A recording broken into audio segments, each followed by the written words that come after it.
Bonjour à tous, c'est un plaisir de vous retrouver aujourd'hui et je suis un peu émue aujourd'hui, un peu bouleversée aujourd'hui parce que j'avais à cœur de partager avec vous ces enseignements que j'ai pu suivre autour des 5 blessures de l'âme qui est en train de bouleverser ma vie.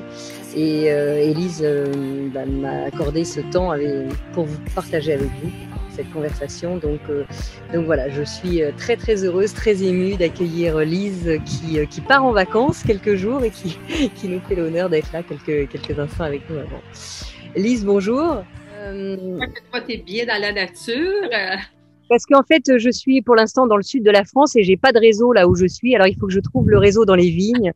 Et le réseau est meilleur dans les vignes que chez moi. Donc, Et puis moi, je suis dans un spa dans les cantons de l'Est. C'est mon départ tout de suite après toi. Là, je dois quitter. Donc, je suis en petite tenue d'été. Voilà. Accorder ce temps. Merci vraiment.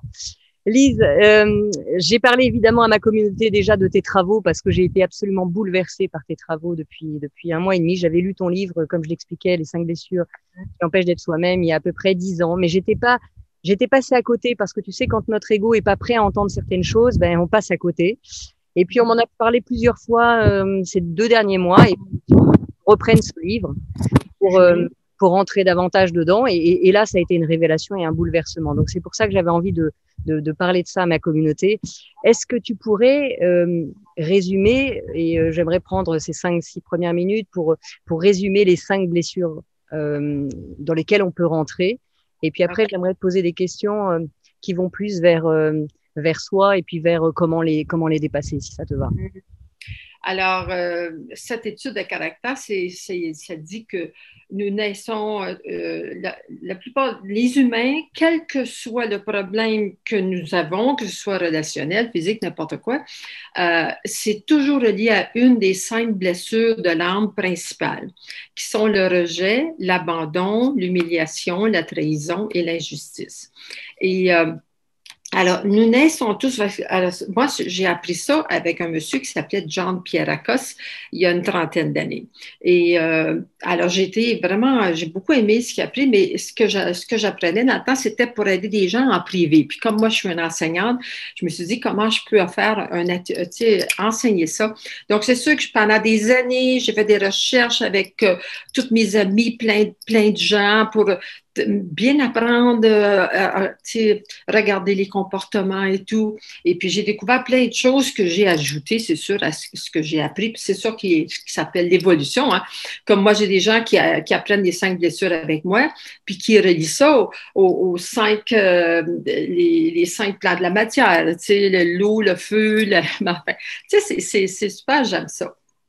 Alors, j'ai constaté que nous naissons tous avec 4 blessures, excepté l'humiliation. L'humiliation est plus particulière parce que l'humiliation, ça a un lien avec la spiritualité, ça a un lien avec le contact de la personne avec Dieu ou avec un être suprême. Ça peut être Allah, ça peut être Jéhovah, n'importe quoi. Tu sais, c'est des gens qui sont fondamentalement, c'est comme s'il y a toujours un œil qui les surveille. Il faut qu'ils soient des bonnes personnes. Tu vois. Alors, c'est pas tout le monde qui a la blessure d'humiliation. Donc, c'est ça. Mais déjà, juste à travailler avec les 4 autres blessures, on en a pour plusieurs vies. Hein? Et puis, je veux juste dire que les gens qui croient qu'à un moment donné, on souffrira plus de rejet ou d'abandon ou quoi que ce soit, ou d'injustice, non, on ne peut pas guérir les blessures. Ça fait partie d'être humain. Il va toujours avoir des situations où on a l'impression que quelqu'un nous rejette, où on a l'impression que l'autre n'est pas assez parfait, ou nous autres, on se tape sur la tête parce qu'on n'a pas été assez parfait. Il va toujours avoir des situations comme ça parce qu'on est des humains, puis c'est notre raison d'être à tous les humains. On est ici pour se donner le droit d'être des humains. Donc, il va toujours y avoir des situations humaines dans notre vie. Ce que je veux faire, moi, avec l'enseignement, c'est d'aider les gens à avoir des moyens pour gérer ça, au lieu de rester pris dedans. Comme il y a des personnes là, qui aujourd'hui sont rendues à 60 ans, Puis ils en veulent encore à leurs parents pour une injustice, une grosse injustice qu'ils ont eue quand ils étaient jeunes. Puis alors, ça mange leur énergie, ça les rend malades. Puis eux autres, ils font la même chose avec leurs propres enfants, même s'ils ne veulent pas l'admettre. Tu sais, ça ruine la vie Bien sûr. de continuer à entretenir ça. Alors, c'est ce que j'enseigne, comment arriver à faire la paix quand tout à coup je me sens rejetée ou tout à coup je vis de la colère là, parce que je viens de me tromper ou quelqu'un d'autre a fait quelque chose ou mon mari m'a trompé ou tu sais, comment faire pour faire la paix pour ne plus être affecté par la blessure. Tu sais, c'est comme si on apprend à laisser passer l'incident. Oups! Ah, ben là, aujourd'hui, là, je m'en voulais parce que j'ai oublié quelque chose d'important. Bon, okay, je m'en suis voulu, tu vois. Ça fait partie d'être humain. Puis au lieu de garder ça en dedans, là, puis de ruminer, puis c'est ça qui rend les gens malheureux. Pendant des années. Oui. Ce que j'entends, c'est que, à part la blessure d'humiliation, les 4 autres, on les aurait tous ou On a une majoritaire qui fait qu'on a. En général, on en a une ou deux, souvent deux plus importantes. Comme moi, c'est la blessure d'injustice puis trahison qui était plus importante. Mais ce que j'enseigne aussi, c'est que la blessure de rejet, c'est toujours lié avec notre parent du même sexe. C'est celui-là qui éveille. C'est pour ça que dans mon livre, je vais toujours dire que tu sais, une blessure qui a été activée, qui a été éveillée, parce que on arrive avec ça déjà à la naissance. Ça fait depuis le début des temps, là, depuis qu'on est humain, qu'on vit dans ces blessures-là. Mais ça s'aggrave tout le temps de vie en vie, tant et aussi longtemps qu'on ne fait pas un cheminement. On doit revenir une autre vie puis recommencer toujours pour arriver à guérir, à savoir gérer ça. Et puis, fait que là, on commence au tout début, à la naissance, c'est la blessure de rejet qui est la première qui est éveillée. Et ensuite, la blessure d'abandon. Tout le monde. Pour tout le monde. Mais la blessure de rejet, c'est celle qui fait le plus mal.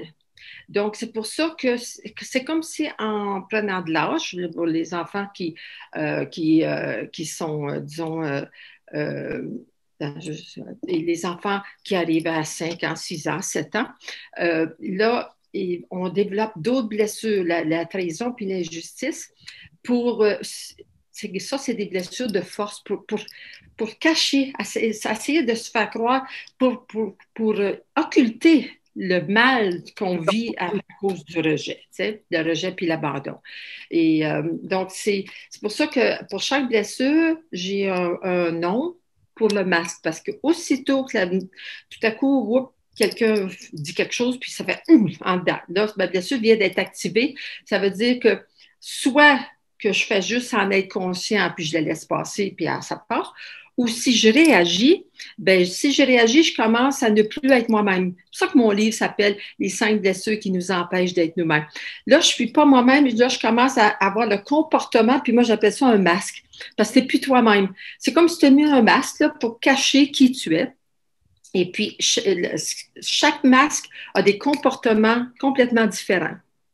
Fait que c'est comme ça que les gens vont savoir par le comportement, parce que des fois, il y en a qui vont dire, une jeune femme, elle va dire, ben moi, c'est mon père qui m'a rejeté. Moi, ma blessure de rejet, c'est toujours avec mon père. J'ai dit, non, ma belle, la blessure de rejet a été activée par ta mère, tu sais. Puis, parce que tu vois, en faisant du déni, elle ne regarde pas à la bonne place, donc elle ne pourra pas le gérer. Elle essaie de faire du travail avec son père, quand en réalité, c'est avec sa mère, il faut qu'elle le fasse. Et puis ça, c'est une aide précieuse de savoir c'est avec quel parent que ça a été activé au départ. Fait que c'est pour ça qu'avant de naître, on est attiré vers les parents qu'on a besoin pour venir nous aider dans notre plan de vie. Si dans mon plan de vie, je dois surtout travailler sur ma blessure de rejet et injustice, par exemple, ben là, je vais attirer la maman que j'ai besoin, qui, elle-même doit travailler sur ces blessures-là parce qu'elle aussi s'est sentie rejetée par sa maman et puis qui va me le faire vivre du rejet. Puis moi, puis là, l'ego est tellement fort, l'ego dit non, c'est ma mère, c'est à cause d'elle que je me sens de même. Ça avait été une maman différente, comme la maman de ma petite amie, je n'aurais pas souffert comme ça, mais non. La maman est avec nous autres selon ce qu'on a besoin d'apprendre. Juste une chose que je comprenne bien, Lise, c'est que tu dis que donc on est tous avec cette blessure de rejet et ensuite, soit ça devient la blessure majoritaire et on reste dedans et on met un masque, le masque de client dont tu parles, soit on passe à une autre blessure parce que c'est trop douloureux de supporter cette blessure de rejet et on va aller davantage vers une blessure de trahison, par exemple, ou d'injustice. Est-ce que c'est ça? On part de cette racine tous, et il y a des gens qui restent dans cette blessure-là et d'autres qui vont déclarer ou activer les autres blessures en majoritaire. C'est ce qu'on peut dire? Oui. C'est pour ça que les autres blessures sont activées par après. Tu sais, c'est vers 2 ans, 3 ans, 4 ans, 5 ans. Là, c'est toutes les autres blessures qui sont éveillées. Puis, on prend l'habitude de plutôt être une personne réactive parce que avec la blessure de rejet puis d'abandon, on n'est pas en réaction. C'est des blessures où est-ce que c'est plus à l'intérieur de nous. Tu sais, c'est jamais à cause de l'autre. Tandis que l'injustice et la trahison, on accuse d'autres personnes. Tu sais. Mais la base est donc toujours le rejet de cette profonde blessure dans l'être. Oui. D'accord. Oui. Oui. Fait qu'une personne qui veut faire vraiment un gros travail sur elle, elle sait qu'elle a vu beaucoup d'injustices au travail avec sa patronne, par exemple, elle peut faire un travail au niveau de l'injustice. Mais tout en se souvenant, elle va vraiment aller toucher au nœud, à la base de la douleur quand elle va toucher la blessure de rejet. D'accord. Donc, pour tout le monde, le but, c'est quand même d'aller à la racine de la blessure de rejet. Oui, c'est ça qui est. Ça peut prendre des années parce que c'est pas évident. Pas évident à cause de notre ego qui est trop fort. Qui pense vouloir nous protéger, mais qui nous empêche d'avancer. Donc, une fois qu'on a mis de la lumière sur cette blessure sur sa blessure principale, on va dire, celle qui a émergé, tout en ayant bien compris qu'il faut aller jusqu'à la racine de la blessure de rejet. Donc, le but, c'est quand même de travailler, à part peut-être certains qui ne sont pas concernés par l'humiliation dont tu venais de parler, mais sinon, c'est quand même d'aller travailler si la première blessure ou celle où on semble s'être reconnu dans la trahison ou dans l'injustice. Bien sûr, il faut remonter à cette blessure de rejet, mais une fois qu'on a mis de la lumière sur nos différents comportements, tu proposes, parce qu'il y a alors je suis rentrée vraiment dans tes livres là depuis plusieurs semaines et il y a plusieurs livres qui viennent se compléter, qui sont absolument extraordinaires. Hein. On parlait des 5 blessures qui empêchent d'être soi-même, mais il y a aussi la guérison des 5 blessures, le pouvoir d'acceptation, etc., qui sont des livres très complémentaires à ça. Donc les étapes, si on devait parler un peu des étapes de la guérison, même si on sait qu'évidemment c'est un cheminement qui va être très long, c'est pas en une semaine qu'on règle tous ces problèmes, et puis il y a beaucoup d'outils qui permettent d'imbriquer les choses.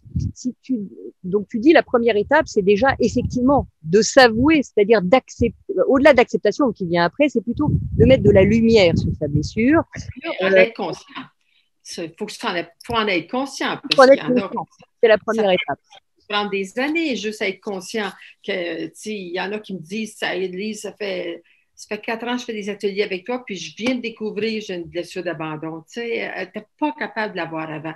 Fait que c'est pour ça, en devenir conscient.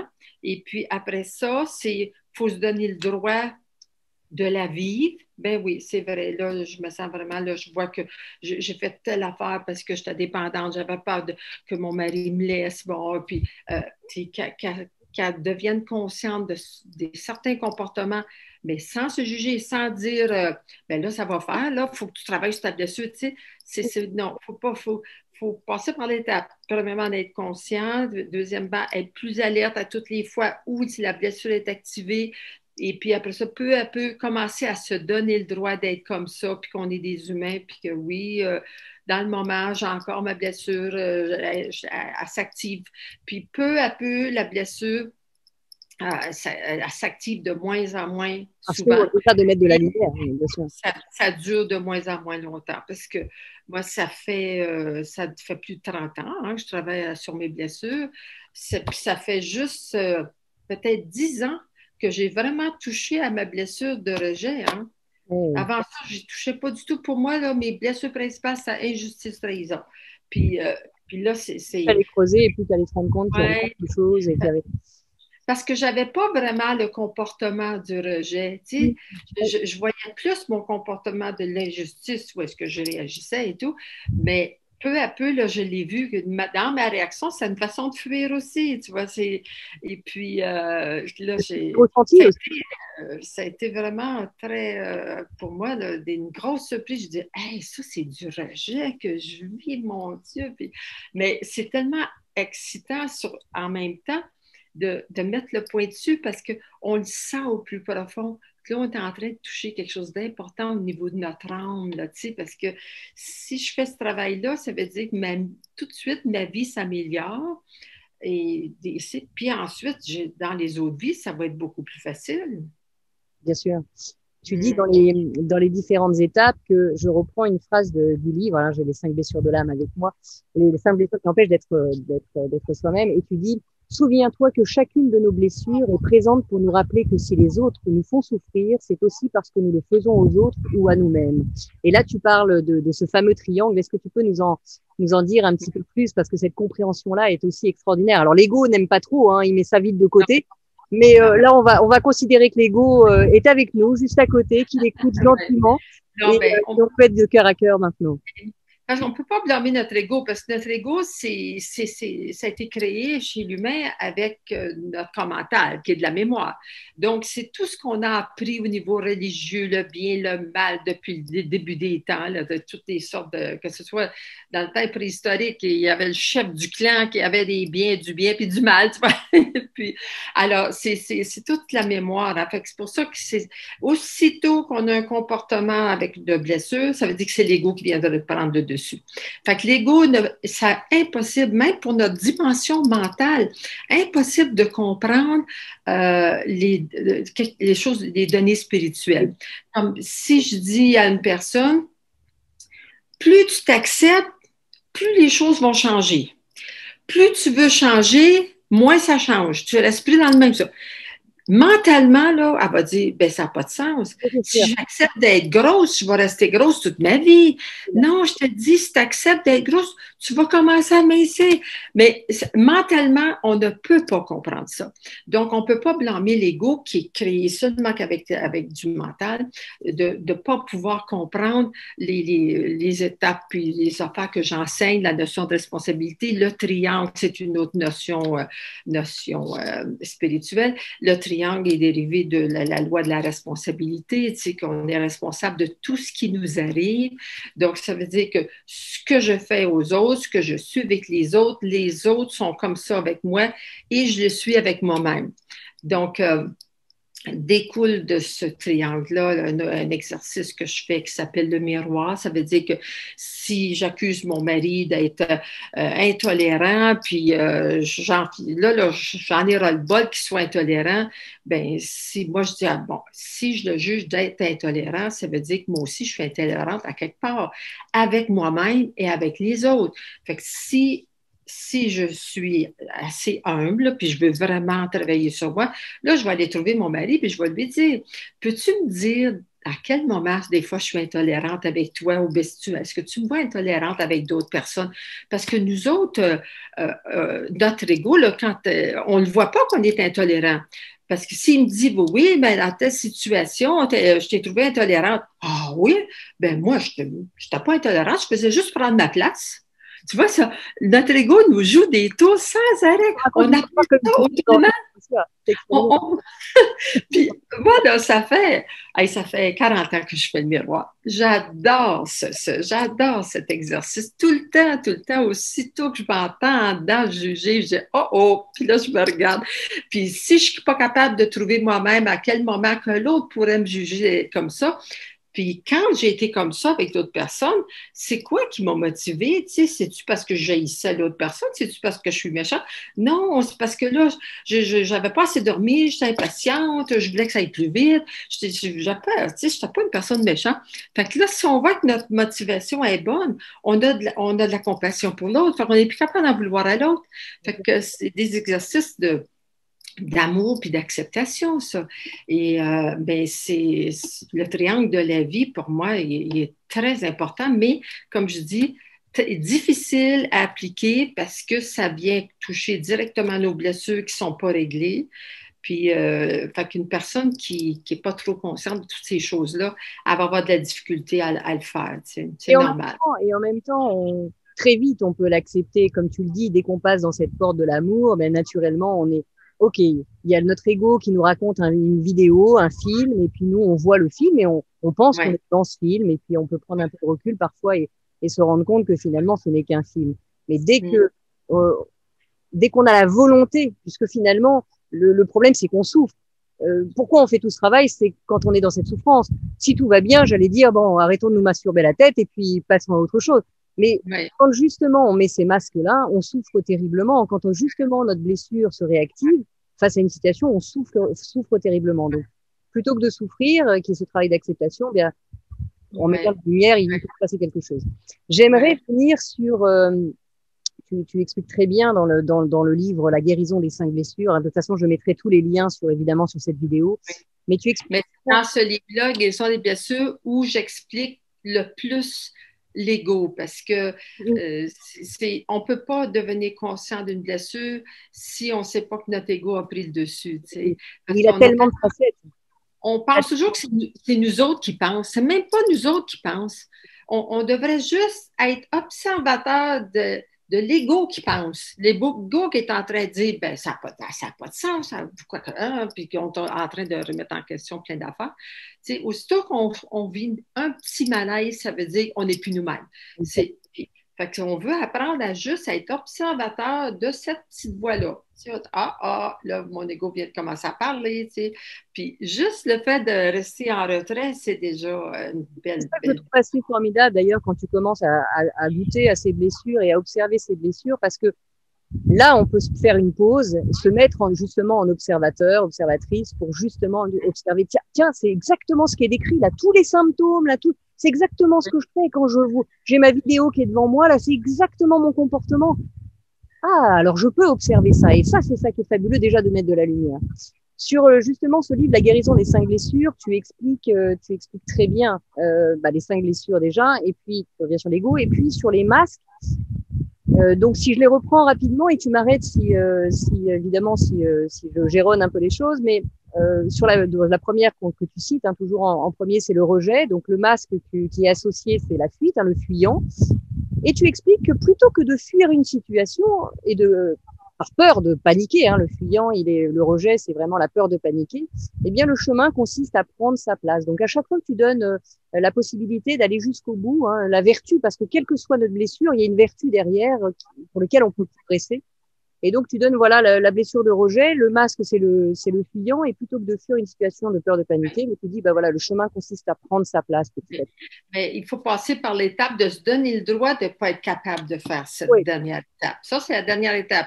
Maintenant, au lieu de fuir, qu'est-ce que je veux faire? Et je me fais une pause et j'ai le droit aussi de fuir, j'ai le droit aussi de me dire, là, pour l'instant, je suis capable que de ça pour le moment et tout va bien avec ça. Je continuerai à Au début, on n'est pas capable de faire l'action contraire, l'action qui irait avec pas de blessure. On n'est pas capable. Puis après ça, on vient qu'une fois on est capable, une fois on n'est pas capable. Puis peu à peu, ça devient de plus en plus une deuxième nature. Ouais. Comme tu disais, on la guérit pas complètement, mais si j'entends bien ça. Si on fait cet exercice-là, finalement, c'est de plus en plus rapide. Là où, pour le rejet, c'était la fuite, là où ça pourrait durer des mois, hop, on peut revenir à quelque chose. La deuxième blessure dont tu parles, c'est l'abandon qui met le masque de dépendant et tu dis, bien sûr, toujours en ayant cette pause, j'ai le droit. Et après, peut-être d'aller vers ce chemin de guérison qui est plutôt que de laisser la dépendance nous envahir de peur de vivre la solitude, le chemin consiste à se sentir bien avec soi, de trouver une place et de se sentir bien avec soi. C'est comme ça qu'on devenir plus autonome. Ouais. Autonome, ok. Pour l'humiliation, tu dis le masque, ce serait le masochisme, et plutôt que de laisser le masque de masochisme vous envahir de peur de vivre, la liberté, le chemin consiste à vérifier ses propres besoins plutôt que de dire oui aux autres pour en prendre beaucoup moins sur les épaules et se sentir plus libre. Oui, puis le masochisme, c'est principalement une blessure qui est vécue dans son monde physique. C'est la personne qui est la plus sensuelle. Les personnes avec cette blessure sont très sensuelles. Elles adorent la bonne nourriture, faire l'amour, la sensualité, toucher, se faire toucher, ça. Et puis, elles ne se le permettent pas. C'est pour ça que d'ailleurs, elles se laissent grossir. C'est ceux-là qui grossissent plus facilement parce que comme ça, ben, ils ont une excuse pour ne pas, il ne faut pas qu'ils mangent, il faut pas, là, ben, mon corps n'est pas assez beau pour faire l'amour, tu vois.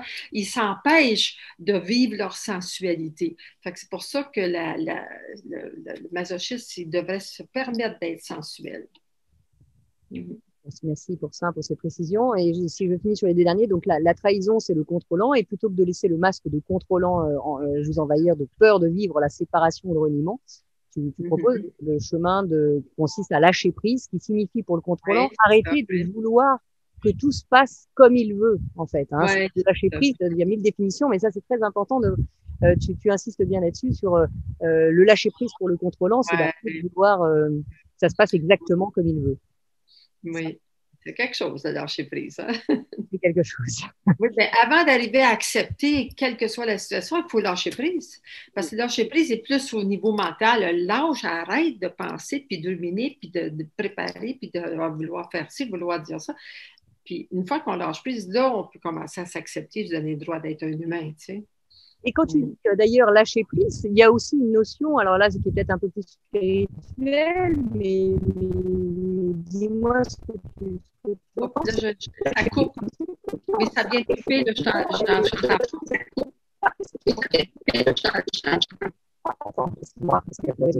que tu m'entends mieux là? Non, là, cette partie-là, j'ai. Bon, OK, là, attends, je ne sais pas, tu recommences, je n'ai pas compris. Bon, okay. Oui, est-ce que tu peux dire que le lâcher prise, il y a une notion aussi peut-être un peu plus spirituelle qui est de faire confiance. Parce que pour lâcher prise, c'est pas si simple, comme tu dis. Et est-ce qu'il y a, est-ce que pour toi, ça a pu aider de pouvoir se dire, bah, je fais confiance à quelque chose de plus grand que moi, qui sait mieux que moi, finalement. Ben, c'est ça. Ça, c'est l'idéal. Hein. Ça, c'est vraiment le lâcher-prise total. C'est de dire, bon, ben, à la grâce de Dieu, là, je ne peux pas tout contrôler. Bon, puis voilà. Parce que il va arriver ce qui va arriver, puis je vais pouvoir gérer ce qui va arriver. Tu sais, faire confiance. Ouais. Et faire confiance à quelque chose. Ouais. Et enfin, la dernière position, tu parlais de l'injustice, qui est le masque du rigide.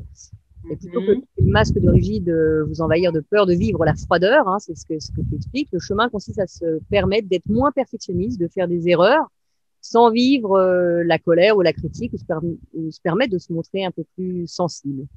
C'est ce que tu dis sur ces 5 blessures. Oui. Oui, parce que le rigide, lui, il veut être parfait dans ce qu'il fait, le regard des autres, l'opinion des autres, les apparences. Tu sais, ça demande beaucoup beaucoup de travail, ça. Ça a beaucoup de rigueur. Hein, et puis, tu sais, moi, je me souviens, pendant tellement longtemps, je ne pouvais pas partir de chez moi si j'avais oublié de mettre des boucles d'oreilles. Je retournais à la maison pour les mettre. Tu sais, ça y manquait quelque chose. C'était pas tout à fait parfait. Tu vas, oh, mon Dieu. Tu sais, aujourd'hui, on est capable d'en rire, mais on est très exigeant. Hein. Il y a des gens, d'ailleurs, les gens qui viennent obsessifs, là, tu sais, dans leur façon de gérer tout la maison, c'est pour que tout soit placé à un certain endroit, puis tout, c'est des compulsifs obsessifs, c'est toujours la blessure d'injustice, le rigide total. Mais derrière ça, c'est le rejet total. Parce que plus la blessure d'injustice est forte, plus ça veut dire que le rejet était fort au départ. Et j'aimerais aller sur le dernier point dont tu parles, qui est vraiment la révélation aussi, c'est l'acceptation et le pardon. Est-ce que tu peux nous en dire un petit peu plus? Oui, ben, là, en parlant du miroir, puis on en a parlé là, à quelques reprises, de se donner le droit d'être des humains, puis on a tous des blessures, il y a toutes des choses qui viennent nous chercher, on n'a pas tous les mêmes blessures dans les mêmes domaines. Hein? Il y en a qui sont au niveau professionnel, d'autres c'est personnel. Et puis, c'est juste d'être conscient, puis de dire, OK, c'est comme ça. Maintenant, je veux être quoi? Tu sais, c'est savoir qu'est-ce qu'on veut. Je veux vivre dans la paix. Je veux être heureux. Je veux avoir du plaisir. je veux me réaliser, tu sais, ben là, en pensant comme tu penses, en ayant peur de ci, de ça, est-ce que ça t'amène vers ce que tu veux? Tu vois, c'est ça, s'aimer, c'est se donner le droit d'être ce qu'on est, puis de se donner le droit d'avoir des limites. Il y a des fois que ça, c'est impossible, donc je vais me faire aider par quelqu'un. Et puis, mais c'est pas égoïste, ça, penser à soi. Tu sais, les gens, on a tous eu, en général, parce que je l'ai vérifié moi j'ai enseigné dans 28 pays, je l'ai vérifié dans toutes les différentes cultures, leur définition du mot égoïste, et puis, crois-le ou non, on a toute la même définition. Être égoïste, c'est de penser à soi avant de penser aux autres. Ça, c'est la définition de l'amour. Être égoïste, c'est pas ça, c'est de vouloir que l'autre pense à moi avant de penser à lui. Fait que si mon mari il veut aller jouer au golf, puis moi je voudrais qu'il m'accompagne pour aller à quelque part, puis j'insiste, c'est moi qui est égoïste. Parce que je veux que lui lâche ce qu'il veut pour venir répondre à mon besoin. Et puis s'il me dit non, je veux aller jouer au golf, qu'est-ce qu'on fait d'habitude? Moi, je disais ça avec mon premier mari. Tu n'es rien qu'un égoïste, tu penses juste à toi. En réalité, c'était moi qui étais l'égoïste.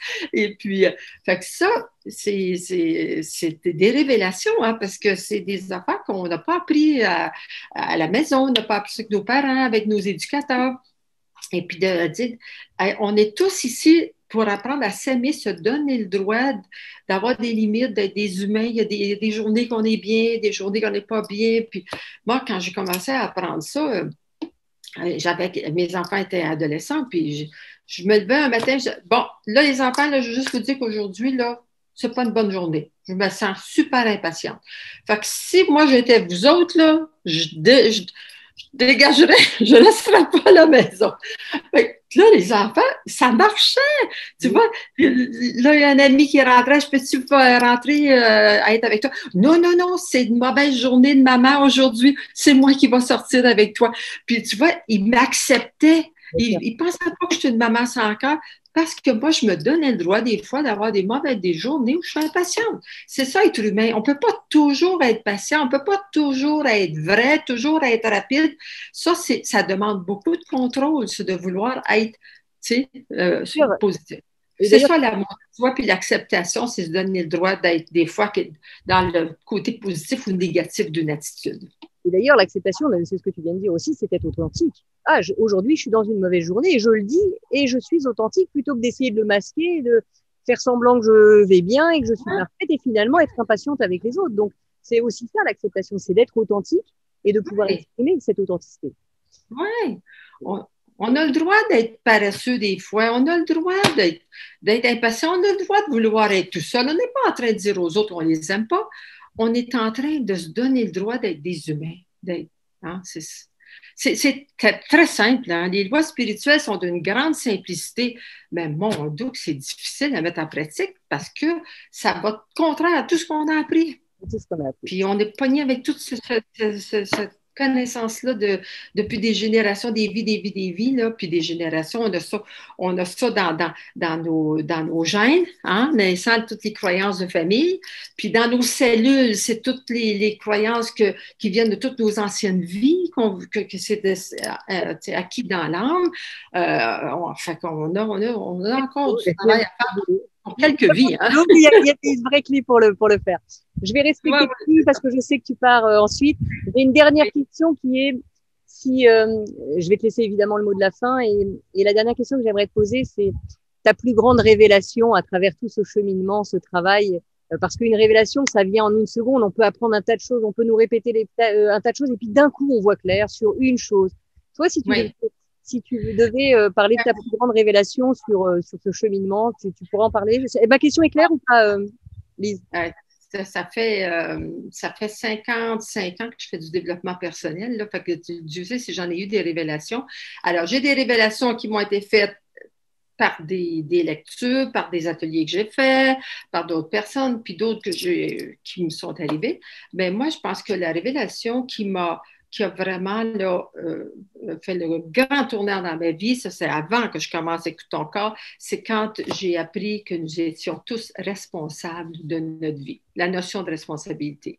Ça, là, ça a été une révélation incroyable parce que j'étais toujours occupée à accuser les autres pour si ça allait pas dans ma vie, tu sais. Puis parce que de cette notion de responsabilité, mais toutes les choses dont on a parlé, ça nous ramène le fait de se prendre en main avec nos blessures, on devient responsable, tu vois, c'est une grande base. L'acceptation et la responsabilité sont les deux bases de mon enseignement. Merci. Voilà. Merci infiniment. Je te laisse le mot de la fin. Oui. Tu as des très bonnes questions. Et puis... Non, je ne suis pas journaliste, mais vraiment, j'avais à cœur de partager ça et j'ai vraiment, Lise, merci de ce temps. Passe de belles vacances. Merci de m'avoir accordé ce moment parce que je sais que pour moi, ça va être vraiment un changement de vie aussi. Et puis d'en faire profiter comme ça, de partager qui on est, c'est vraiment juste exceptionnel. Oui. Je te souhaite le meilleur. Puis, merci pour ton enthousiasme et puis à très bientôt. Moi aussi. Merci, c'est bon. Et vraiment, t'embrasses le Québec pour moi, qui nous manque terriblement de France, mais on va pouvoir revenir au Québec très vite. À bientôt, Lise. Prends soin de toi. Voilà, donc merci vraiment à Lise pour ce moment. Merci à tous d'être à l'écoute. Merci de partager qui vous êtes. Merci de suivre et d'apporter vraiment cette contribution à cette évolution, chacun main dans la main. Je suis extrêmement touchée par tout ce qui se passe, par vos messages, par votre envie d'avancer, par la façon dont vous me faites avancer aussi. Alors voilà, je mets tous les liens en bas de la vidéo. Prenez soin de vous, vraiment, vraiment toujours, et je vous dis à très bientôt.